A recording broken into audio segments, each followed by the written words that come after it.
اس وضاحتی جائزے میں خوشامدید، جہاں ہم مشرق وسطی کے اس پیچیدہ ترین جغرافیائی اور سیاسی تنازع کا بالکل غیر جانبدارانہ جائزہ لینے والے ہیں، جس نے خطے کی تاریخ کو ہمیشہ کے لیے بدل کر رکھ دیا۔ تو بغیر کسی تاخیر کے سیدھا اصل بات پر آتے ہیں۔ ذرا سوچئے، ایک وقت تھا جب عرب اخبارات میں لفظ اسرائیل کا چھپنا تو دور کی بات، بولنا تک منع تھا، لیکن وہ صورتحال آج کے اس بے حد پیچیدہ منظرنامے تک کیسے پہنچی؟ صدیوں پر محیط تاریخ، ٹوٹے ہوئے وعدے اور امن کی بار بار کی جانے والی کوششیں، یہ سب مل کر آخر کیسے کئی دہائیوں کے ایک جدید اور خونی تنازع میں تبدیل ہو گئے؟ یہ واقعی ایک ایسا سوال ہے جو ہم سب کو حیرت میں ڈال دیتا ہے۔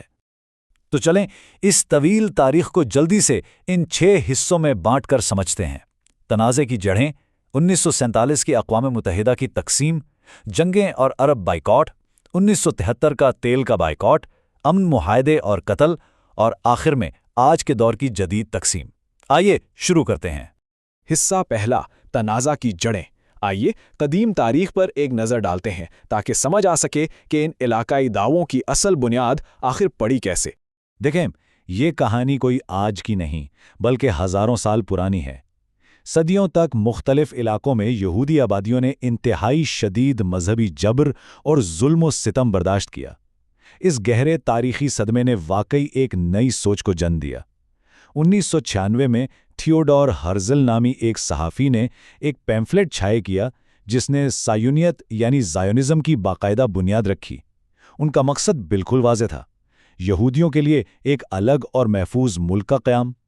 پھر 1915 میں پہلی جنگ عظیم شروع ہو گئی اور سلطنت عثمانیہ کے زوال نے مشرق وسطی کے نقشے کو ہمیشہ کے لیے بدلنے کا راستہ صاف کر دیا۔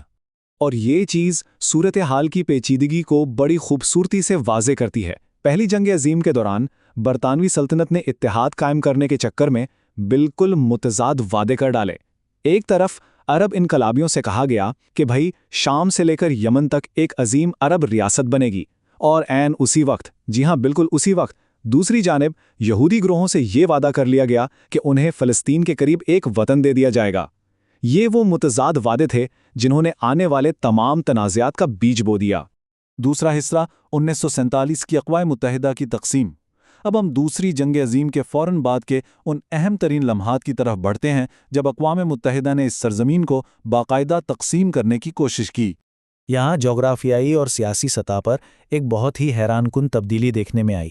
امریکی صدر روزویلٹ نے سعودی شاہ عبدالعزیز سے بالکل واضح وعدہ کیا تھا کہ خطے کے مستقبل کا کوئی بھی فیصلہ عربوں کی مرضی کے بغیر ہرگز نہیں کیا جائے گا، لیکن ان کی وفات کے بعد جب صدر ٹرومن اقتدار میں آئے تو انہوں نے ان پچھلے وعدوں کے بالکل برعکس اسرائیل کے قیام اور اقوام متحدہ کے تقسیم کے منصوبے کی بھرپور حمایت کر دی۔ یہ واقعی سفارتی سطح پر ایک بہت بڑا ٹرننگ پوائنٹ تھا۔ اب اس منصوبے کے حوالے سے جو بات سب سے زیادہ دلچسپ ہے وہ یہ تجویز کردہ علاقائی تقسیم ہے۔ اقوام متحدہ کے منصوبے کے مطابق 57% رقبہ یہودی ریاست کے لیے اور 43% رقبہ عرب فلسطینی ریاست کے لیے مختص کیا گیا، اور جہاں تک یروشلم کی بات ہے تو اس کی تاریخی اور مذہبی اہمیت کے پیش نظر اسے بین الاقوامی کنٹرول میں رکھنے کا فیصلہ کیا گیا۔ تیسرا حصہ، جنگیں اور عرب بائیکاٹ۔ اس تقسیم کے منصوبے کا نتیجہ بہت ہی فوری اور پرتشدد نکلا۔ عرب ممالک نے اقوام متحدہ کے اس فیصلے کو ماننے سے یکسر انکار کر دیا، اور پھر جنگوں اور معاشی بائیکاٹ کے ایک بالکل نئے دور کا آغاز ہوا۔ 7 لاکھ، ذرا اس نمبر پر غور کریں، یہ کوئی معمولی ہندوستان نہیں ہے۔ پہلی عرب اسرائیل جنگ کے نتیجے میں اتنی بڑی تعداد میں فلسطینیوں کو اپنے گھر بار چھوڑنے پڑے۔ اسے 1948 کا فلسطینی انخلا کہا جاتا ہے۔ یہ ایک اتنے بڑے پیمانے کا انسانی عالمیہ تھا جس نے اس پورے خطے کی آبادیاتی شکل کو مکمل طور پر بدل کر رکھ دیا۔ اور ہاں، یہ جنگ صرف میدان جنگ تک محدود نہیں تھی۔ عرب لیگ نے دمشق سے ایک انتہائی سخت اور وسیع معاشی بائیکاٹ کو منظم کیا۔ اسرائیل کے ساتھ کسی بھی قسم کی خرید و فروخت پر مکمل پابندی لگا دی گئی، یہاں تک کہ فورڈ اور کوکا کولا جیسی بڑی عالمی کمپنیوں کا بھی بائیکاٹ کیا گیا اگر ان کا کوئی معمولی سا تعلق بھی اسرائیل سے ثابت ہوتا۔ اس کا واضح مقصد اس نئی قوم کے وجود کو ماننے سے انکار اور اسے معاشی اور سفارتی سطح پر دنیا سے مکمل طور پر کاٹ دینا تھا۔ چوتھا حصہ، 1973 کا تیل کا بائیکاٹ۔ یہیں سے ہم 1970 کی دہائی کی طرف چلتے ہیں اور دیکھتے ہیں کہ کیسے ان مقامی علاقائی تنازعات نے پوری عالمی معیشت کی جڑیں ہلا کر رکھ دیں۔ آئیے دیکھتے ہیں کہ یہ سلسلہ وار واقعات کیسے تیزی سے آگے بڑھے۔ 1973 میں ایک اور جنگ شروع ہوئی۔ جب امریکہ نے جنگ کے دوران خفیہ طور پر اسرائیل کو جدید ہتھیار فراہم کرنا شروع کیے تو سعودی شاہ فیصل نے ایک تاریخی قدم اٹھاتے ہوئے تیل کا بائیکاٹ کر دیا۔ بس پھر کیا تھا؟ اس ایک فیصلے نے عالمی منڈیوں کو کریش کر دیا۔ دنیا بھر کی اسٹاک مارکیٹس دھڑام سے گر گئیں اور بالآخر امریکہ کو مجبور ہو کر مداخلت کرنی پڑی تاکہ اس بائیکاٹ اور جنگ کے خاتمے کے لیے مذاکرات کیے جا سکیں۔ 5واں حصہ معاہدے اور قتل۔ مسلسل جنگوں کے اس دور کے بعد امن کی سنجیدہ کوششیں بھی شروع ہوئیں، لیکن بدقسمتی سے قیام امن کا یہ سفر کئی المناک واقعات اور لیڈروں کے قتل کا سبب ہی بنا۔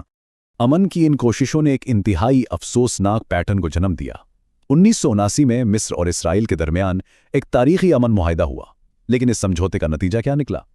1981 میں مصری وزیر اعظم کو انہی کی قوم کے دائیں بازو کے انتہا پسندوں نے قتل کر دیا، اور بالکل اسی طرح جب 1993 میں اوزلو معاہدے پر دستخط ہوئے اور امن کی ایک نئی امید جاگی تو 1995 میں اسرائیلی وزیر اعظم یتساک رابن کو بھی ایک یہودی انتہا پسند نے گولیاں مار کے قتل کر دیا۔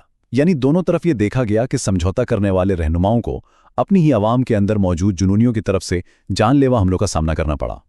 1994 کے اوسلو معاہدے نے زمینی پیچیدگیوں کو حل کرنے کی ایک بہت بڑی کوشش کی تھی۔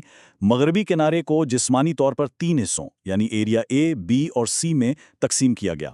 اس کا بنیادی مقصد یہ تھا کہ ایک تسلیم شدہ فلسطینی حکومت قائم کی جا سکے، لیکن مغربی کنارے میں تیزی سے بڑھتی ہوئی مستقل اسرائیلی بستیوں کی موجودگی نے اس سارے عمل کو لاجسٹک اور انتظامی لحاظ سے انتہائی پیچیدہ اور مشکل بنا دیا۔ چھٹا اور آخری حصہ، جدید تقسیم۔ تاریخ کے ان طویل اوراق سے گزر کر اب ہم آج کے جدید دور میں داخل ہوتے ہیں، جہاں فلسطینی قیادت کے اندرونی اختلافات اور زمینی حقائق ایک بالکل ہی مختلف تصویر پیش کر رہے ہیں۔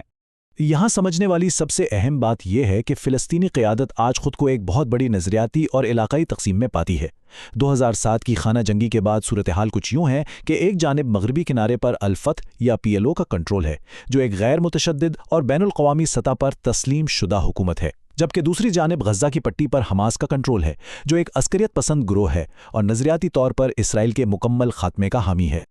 اور اگر ہم آج کے مغربی کنارے کی جسمانی حقیقت کو دیکھیں نا، تو یہ کئی دہائیوں پر محیط نو آبادیات اور بستیوں کا ایک بہت ہی پیچیدہ جال بن چکا ہے۔ لاکھوں اسرائیلی اب وہاں اپنے باقاعدہ مستقل گھروں میں مقیم ہیں۔ اس کے علاوہ حفاظتی دیواروں کا ایک طویل سلسلہ اور جگہ جگہ موجود چیک پوسٹوں نے فلسطینی علاقوں کو چھوٹے چھوٹے ٹکڑوں میں بانٹ دیا ہے، جس کی وجہ سے وہاں روزمرہ کی زندگی، معیشت اور عام نقل و حرکت انتہائی محدود اور مشکل ہو چکی ہے۔ ان تمام زمینی حقائق اور تاریخی پیچیدگیوں کو سمجھنے کے بعد ہمارے سامنے ایک انتہائی اہم اور فکر انگیز سوال کھڑا ہوتا ہے۔ فرض کریں کہ اگر مستقبل میں کبھی امن کا کوئی 2 ریاستی حل نکل بھی آتا ہے تو ان موجودہ مستقل بستیوں کا کیا بنے گا؟ یاد رہے، یہ بستیاں اب صرف کچے خیمے نہیں ہیں، بلکہ یہ مکمل معاشرے اور باقاعدہ شہر بن چکے ہیں، جن میں پختہ گھر، اسکول، ہسپتال اور چوڑی سڑکیں شامل ہیں۔ امن کی راہ میں یہ ایک ایسی بڑی لاجسٹک رکاوٹ ہے جس کا حتمی جواب شاید ابھی کسی کے پاس نہیں۔ اور یہیں پر ہم اپنا یہ وضاحتی جائزہ ختم کرتے ہیں، سوچنے کے لیے اس اہم اور یادگار سوال کے ساتھ۔ اس گفتگو میں شامل ہونے کا بہت شکریہ۔